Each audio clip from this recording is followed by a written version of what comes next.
officially 2023. Happy New Year's, everyone. With the start of the new year means that it is also the start of my Whole30 challenge in the month of January. So today we are going to do the prep for week 1 of Whole30. We are going to do meal planning, ingredients list planning, grocery shopping, meal prepping. We're going to go over all of it and we're going to set ourselves up for success in week 1 of Whole30. Let's go. So a little bit of story time while I am getting everything all set up for us to begin our planning. Obviously last night was New Year's Eve and I want to give myself a major pat on the back because I did not drink on New Year's Eve. That's a pretty big deal for me. So I knew that I was going to be starting this Whole30 challenge today, and my biggest request to myself was, please do not start this challenge hung over. I mean, it would just be like the recipe for disaster. I would have probably failed on day 1. So I am just super, super proud of myself for hanging in strong and making it through New Year's Eve and waking up and feeling like $1,000,000. And yeah, today we're going to get our whole to-do list done and it's going to be a great start to the new year. What I did was I created this spreadsheet because I told you that I had been experimenting for about 2 weeks, and what I found out was that grocery shopping for Whole30 is like a whole event, right? So you really have to have everything together and organized, or else you spend so much time wandering around the grocery store and trying to make sure that you didn't miss something, or God forbid, having to make multiple stops throughout the week because you forgot something. So I created this full Whole30 meal plan spreadsheet, and I'm going to link it below. I'm going to link a template below, so feel free to check it out and use it for yourself. It severely helped me. So let's get started. All right, so as you can see, I've done the last 2 weeks. Like I mentioned, see how I've never done a full week before. So this will be my first full week of Whole30, so it should be interesting. But this is the template. So it includes weekly meal planning for each day, and then it includes the recipes for that day. Well, the ingredients list for the recipes for that day. And then we combine them all together into one ingredients list, check and see what we already have in the kitchen, and then we're going to group the ingredients list by section in the grocery store to just pound it out when we're in there. All right, so let's get started. All right, so today is Sunday. I already ate breakfast because I had eggs in there. So we are going to do lunch and dinner for Sunday. So what I do is I go through my books. So here's the guide. There's a bunch of recipes in here. I also have the Whole30 cookbook on the way, which I ordered and they sent me the wrong book, so I had to send it back, and I have another one on the way, which I'm really excited to get that book though, because I think that it's going to be even more fun and funky recipes. When it comes to lunch, I do not like to cook 3 meals a day. Usually I'm busy during the middle of the day, I'm working, or I just have things going on, and sitting down and doing an hour of like cooking and all of that is just not really what I want to do. So what I like to do is to make batch meals for lunch, and typically I'll kind of eat the same thing every day for lunch. Let's do the chili. I'm gonna do the chili for lunch this week. It says it serves 2 with leftovers. Now I did make the chili during my experimenting in the last 2 weeks, and it was really, really good. So I am going to double the chili recipe because it says serves 2 with leftovers, and I got like 4 meals out of it whenever I was experimenting. So let's double it. That should be 8, and it should last me the whole week. Like, we're gonna buy all of these ingredients today, and then when we come back, I'm actually gonna go ahead and make this chili so that it's just ready for the whole week. And then all I have to do is every day just go and scoop out what I want for that day, heat it up, and we're good to go. Let's go back to breakfast, because we didn't need breakfast today, but we're gonna need it Monday, Tuesday, Wednesday, throughout the rest of the week, right? I'm going to link all of the recipes that I'm using this week. I'm gonna link them all below. But this is dinner breakfast, eggs, sausage, and home fries. It is on page 208 of the guidebook. I really like this one because it is a protein. It's just a very filling meal. I'm just gonna do that all week because I think the beauty of that is that I can pre-make the sausage patties and I can pre-make the home fries, and then I just have to pop those in my air fryer every morning, and that's super simple while the eggs are cooking. So it's just a really easy breakfast to do, and I don't personally get tired of food after a couple of days. I obviously would not want to eat the same thing for a full 30 days, but I don't mind eating the same kind of things multiple days in a row. It doesn't bother me. Now, I do switch up my dinners though, because I will get really bored eating the same exact things every single day. So let's talk dinner now. I have been wanting to make the salmon patties, no fuss salmon patties. So this says serves 2. I don't want to do them back-to-back nights, so I am going to copy that one for Tuesday. So I'm going to take a break from it on Monday and then go back to it on Tuesday to eat the leftovers. For one dinner, let's do this stir-fry chicken because it looks fairly simple. But I did fish the day before, so I'm gonna do chicken. Okay, so I know that I already have salmon cakes on the menu this week, but that's very, very different than just like salmon. So I'm going to do, I really wanna make the cauliflower mash that is in here, and I love salmon. It's probably one of my favorite foods. So there's not like a salmon recipe in this guidebook, to say the least. So what I'm gonna do is I am going to look up Whole30 salmon recipes. We can totally do that. See, that is Whole30. Okay, so on Friday, I just have one meal left. So I think what I'm going to do is make one of these salads. One of these, it's called butternut squash with kale and Swiss chard salad. So now what I do is I'm gonna go through and write down all of the ingredients for all of these recipes individually. All right, so dinner, breakfast. So what I go over here, I add the page numbers because when I'm cooking, whenever I get ready to go cook, I don't have to like flip through the pages and everything to try and find where it's at. So I just put it on here.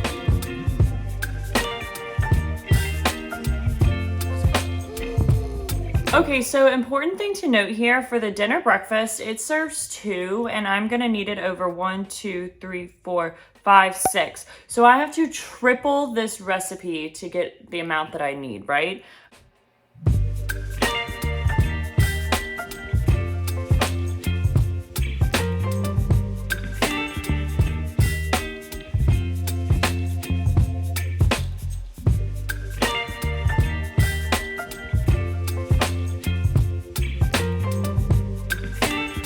All right, so now that we have all of our ingredients written down for each recipe that we want to do this week, we are going to combine all of those ingredients into one master list. So I find it easiest to just copy and paste. You want to make sure though that if you are duplicating items, like see how in this dinner recipe, dinner breakfast recipe, we have 1.5 bell peppers needed, and then over here in the classic chili we have 4 more bell peppers needed. So combining them together we would need 5.5 bell peppers.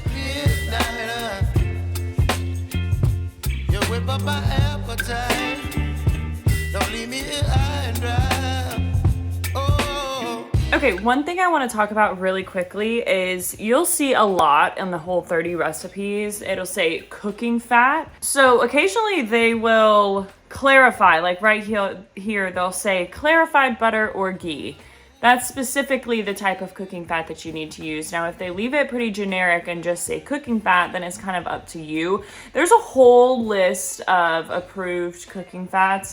They talk about it on page 190 of the guide. But extra virgin olive oil is one of the approved cooking fats, and I love extra virgin olive oil. I have a lot of it. Also avocado oil. I use a lot of avocado oil, so that is an approved one. So check out the list of, I'll link below a list of approved cooking fats, and you can check that out and choose from one of those, and that can just be your generic cooking fat that you use whenever you cook.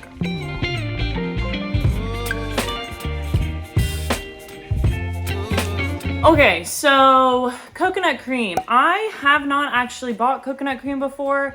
I've heard of coconut milk. You can take a can of full fat coconut milk and put it in the refrigerator for an hour or two. And when you open the can, the cream will have risen to the top and become solid, while the coconut water stays at the bottom. So you just scoop out the cream that rises to the top, and that's coconut cream.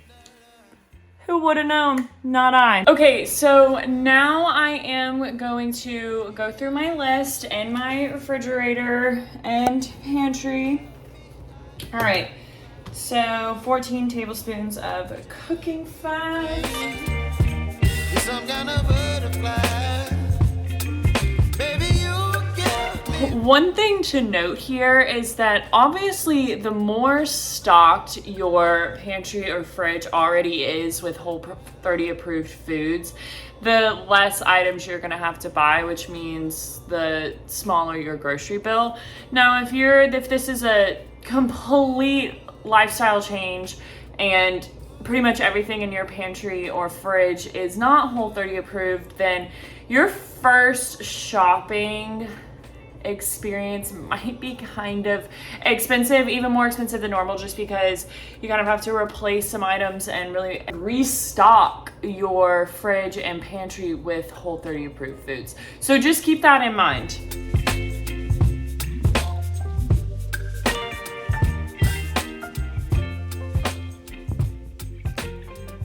Okay, so I find garlic to be incredibly difficult to do like on my own. Mincing it and all of that stuff. So I found this minced garlic in a jar, and the only ingredients are garlic, water, and citric acid. So we're good to go there. So I just bought a big jar of the minced garlic because so many of these recipes call for garlic.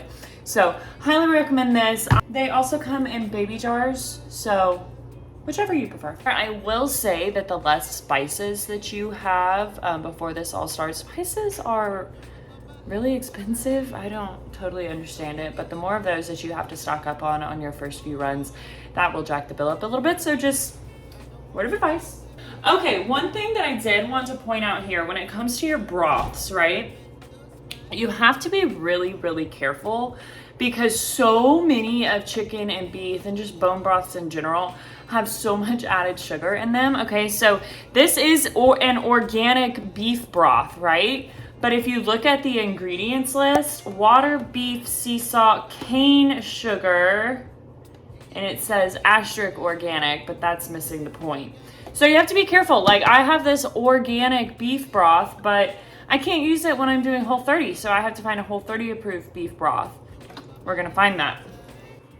Okay, so I saw canned sweet potatoes on the ingredients list. Now, I only know about canned sweet potatoes really when it comes to yams.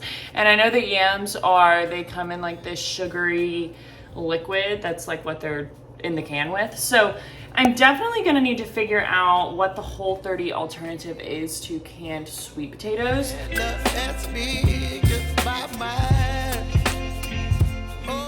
Okay, so now that we have all of the lists combined and we know what we already have in my kitchen, now we need to move all of the leftover items, the items that we need from the grocery store, we need to move them over to their appropriate section of the grocery store this is like my grocery list, right? So I do this because sometimes it gets really annoying when you just make a grocery list and you've gotten 5 things from the produce section, you walk all the way over to where the dairy section is, and then you're like, oh, I needed 3 more things in the produce section, so you gotta walk all the way back. So very annoying. I just like to make it as efficient as possible, so I like to group everything by its section and hopefully just knock it out bang bang bang when I'm in there.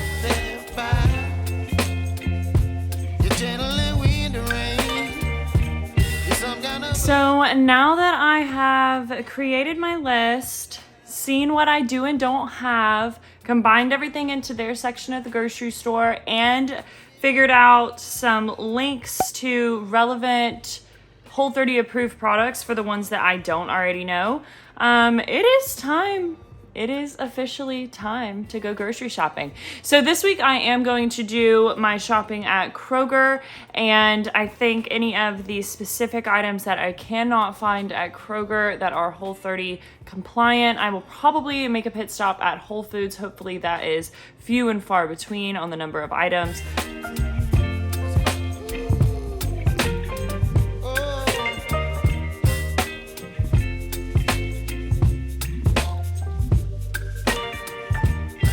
Okay, so I have experimented with the salmon patties before, and I will say that probably my number one recommendation is to get the boneless, skinless version, or else you're gonna have to sit there and you're gonna have to take all the little tiny bones out, and they're so small, and the skin, and it takes forever. Okay, so see what I was talking about earlier about these organic broths? And there have the cane sugar added. So I looked up online at Whole30 approved broth, and Kettle and Fire was one of the top brands. Looks like they are out of their chicken broth. The only ingredients in this Kettle and Fire: beef broth, whole lot of vegetables, some salt, and some broth. Aha! Okay, this one looks good. Let's take a look at these ingredients. Organic chicken broth, organic onions, organic celery, organic carrots, sea salt, organic spices, natural flavors. Ding, ding, ding. We have a Whole30 approved chicken broth, ladies and gentlemen.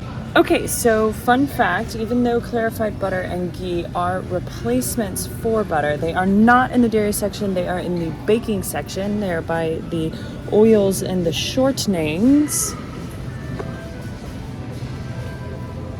right here. So one of the final ingredients that I'm looking for is this coconut milk or coconut cream. And remember how they said that you could get coconut milk and then put it in the fridge and the cream will rise to the top.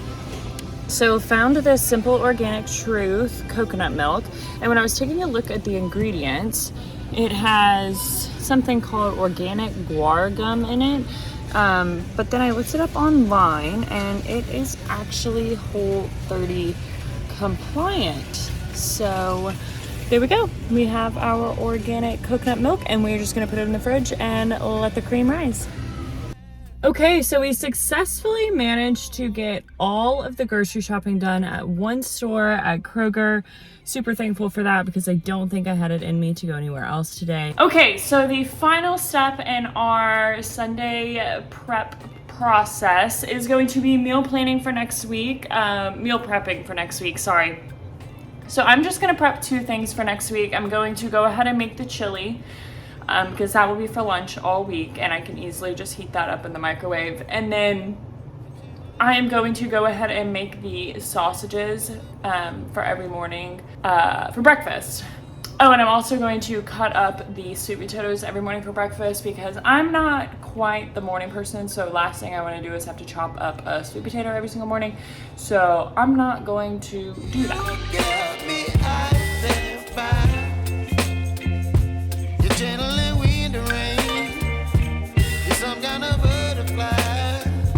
Woo!